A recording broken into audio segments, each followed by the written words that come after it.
Pour avoir l'estime de toi, tu dois éviter les comparaisons. Cette vidéo est une suite d'une vidéo précédente. Pour avoir l'estime de toi, tu dois éviter les comparaisons. Je te jure, les comparaisons, ça tue beaucoup. Ça tue beaucoup l'estime de toi. L'estime de soi, on va dire comme ça. En premier temps, tu dois beaucoup limiter le temps que tu passes, par exemple, sur les réseaux. Pour éviter les comparaisons inutiles. J'espère qu'on se comprend bien.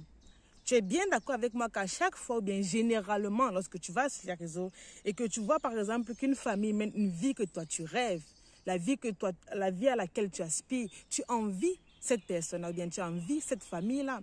Ou bien lorsque tu vois une personne sur les réseaux qui a l'argent que tu veux avoir, le succès que tu désires avoir, tu envies cette personne-là. Et tu commences, même inconsciemment, à te comparer à cette personne, à vouloir agir uniquement comme cette personne. Mais n'oubliez pas une chose. Lorsque vous vous comparez à une personne, vous ne devez pas seulement vous comparer en vous basant sur ses qualités. Mais la personne a aussi des défauts. Regarde, écoute. Si la personne est nuisible, si la personne est irrespectueuse, si la personne a généralement des propos, agresse généralement des insultes aux gens, ou bien si elle a des propos grossiers, tu dois aussi être capable de te comparer à cette personne en utilisant son caractère négatif. C'est pour ça que la comparaison n'est pas bien. Tu dois pouvoir être capable de te comparer uniquement à toi-même.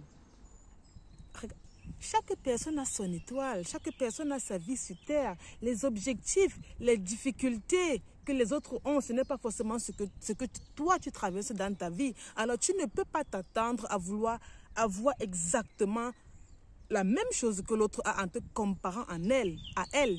Je veux dire, la façon dont la personne fait face aux difficultés, ce n'est pas forcément la même façon, bien les mêmes techniques que tu mets en place pour pouvoir faire face aux difficultés. Pour pouvoir, par exemple, faire face à ta peur, à l'anxiété, à la dépression, à la maladie et tout. Je veux dire, chaque personne a sa façon de réagir en fonction des situations. Alors, je te conseille, à partir d'aujourd'hui, de te comparer uniquement à toi-même. Compare-toi uniquement à toi-même. Tu es d'accord avec moi que la personne que tu étais hier, que je parlais d'hier, pas hier, il y a de cela 3 ans, 4 ans, non. La personne que tu étais hier n'est pas forcément la même personne que tu es aujourd'hui. Une chose est sûre, hier tu as minimum appris une chose de nouvelle.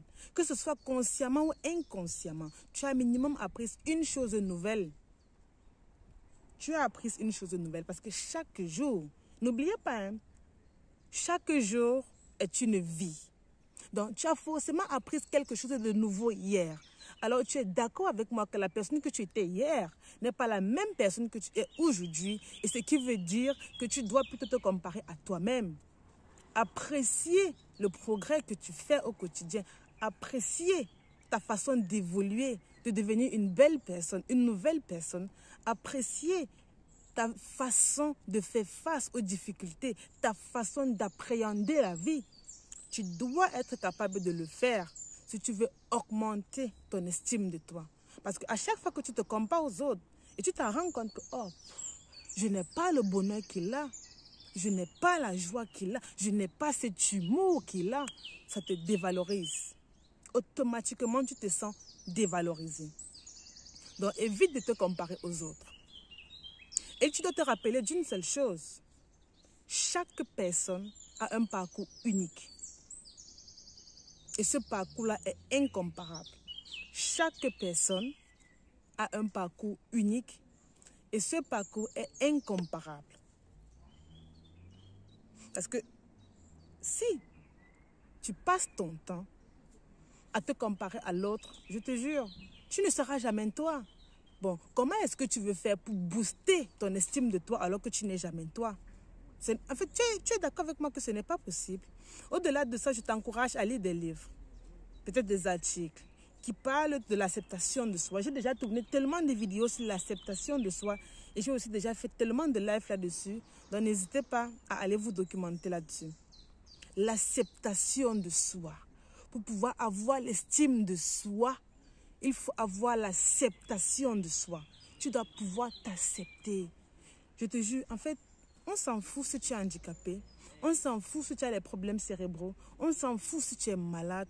En fait, on s'en fout si tu ne vas pas bien.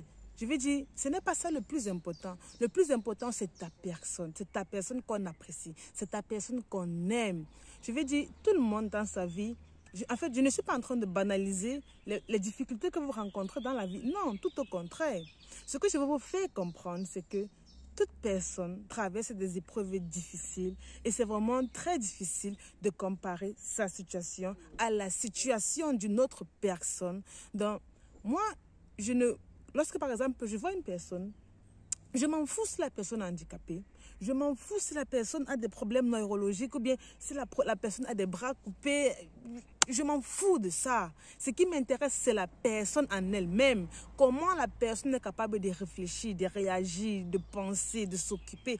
C'est ça qui m'intéresse. Mais que tu marches avec un pied, mais je veux dire, tu as la grâce, la chance, l'honneur peut-être d'être handicapé. Tout défaut n'est pas un défaut. En fait, être handicapé, ce n'est même pas un défaut. Avoir un handicap, c'est un privilège que la vie t'offre. La plupart considèrent ça comme des handicaps, mais je peux te rassurer, ce n'est pas un handicap.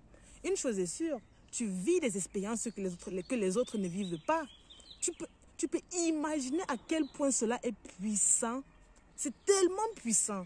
Vivre une expérience que les autres ne pourront pas vivre. Ça veut dire que tu as de la chance. Tu es tellement privilégié. Et ce privilège-là, tu dois l'utiliser à ton avantage. Tu dois vraiment l'utiliser à ton avantage. Et pour pratiquer l'acceptation de soi, ça passe par exemple par les affirmations positives. J'ai déjà évoqué ce sujet-là dans une vidéo. C'est que cette vidéo sera beaucoup trop longue et je risque de me répéter. Et ce n'est pas ça mon but.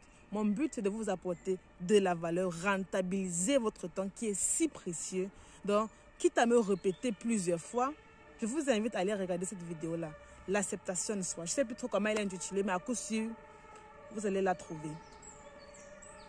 Pour avoir l'estime de vous, vous devez pratiquer l'autocompassion. Pratiquer l'autocompassion veut dire être empathique envers soi-même. Dans la plupart des cas, on préfère être empathique avec les autres.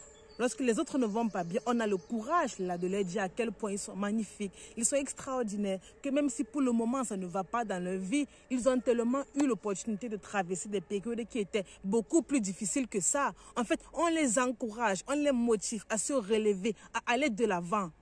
Mais pourquoi lorsque c'est vous, vous ne faites pas ça pour vous?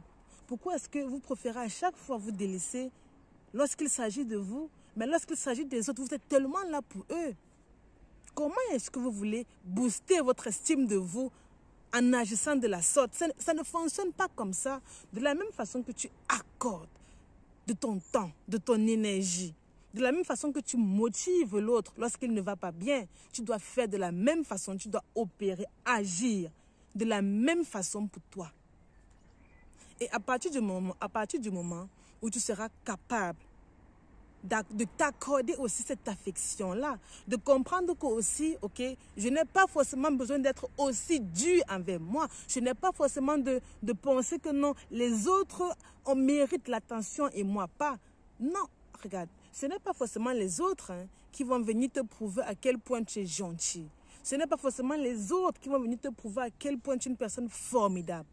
Prouve-le d'abord à toi-même en t'accordant le temps nécessaire, en t'accordant l'énergie nécessaire lorsque tout va mal. Je t'encourage sincèrement dans ce sens-là.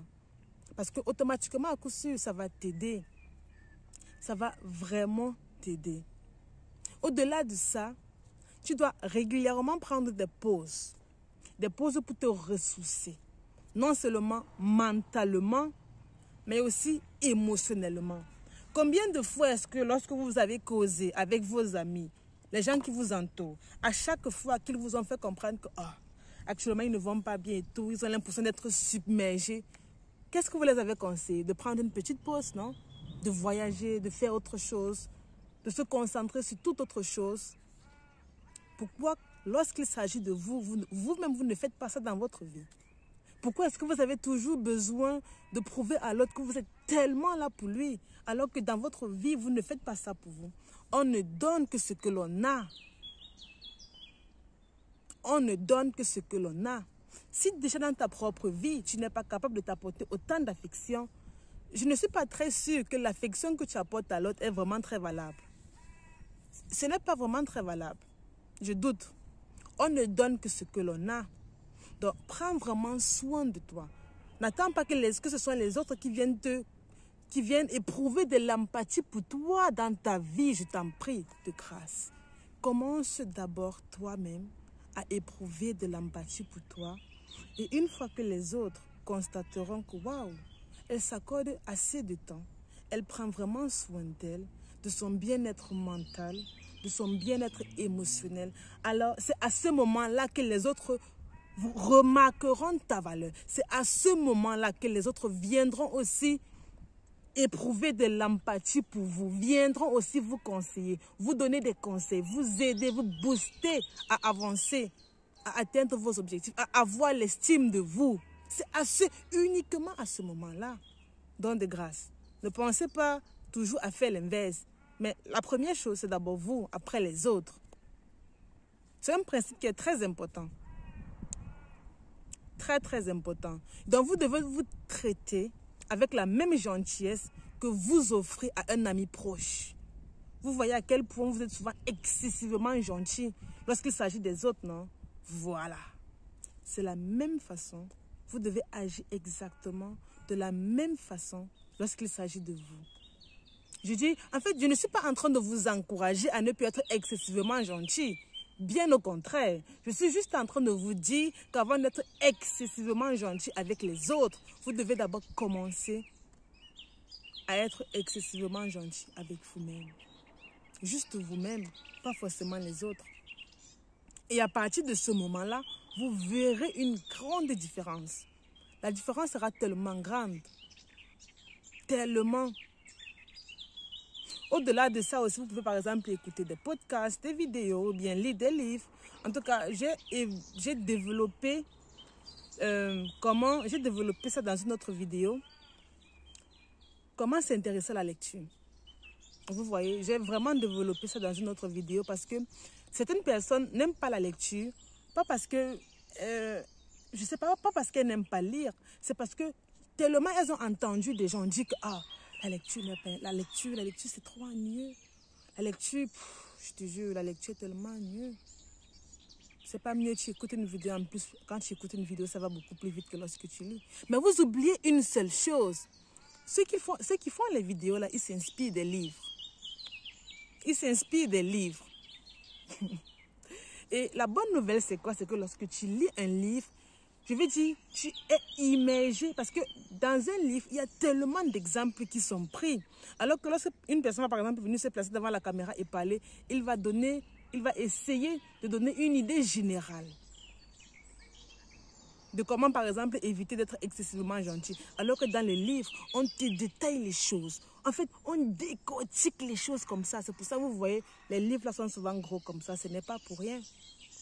Et sur ce, je vous invite vraiment à être vous. Je vous invite vraiment à travailler sur votre estime de vous. Je vous jure, c'est très important. J'espère que cette vidéo vous a apporté énormément de valeur. Et sur ce, n'hésitez pas vraiment de vous abonner, de prendre soin de vous et d'être toujours heureux.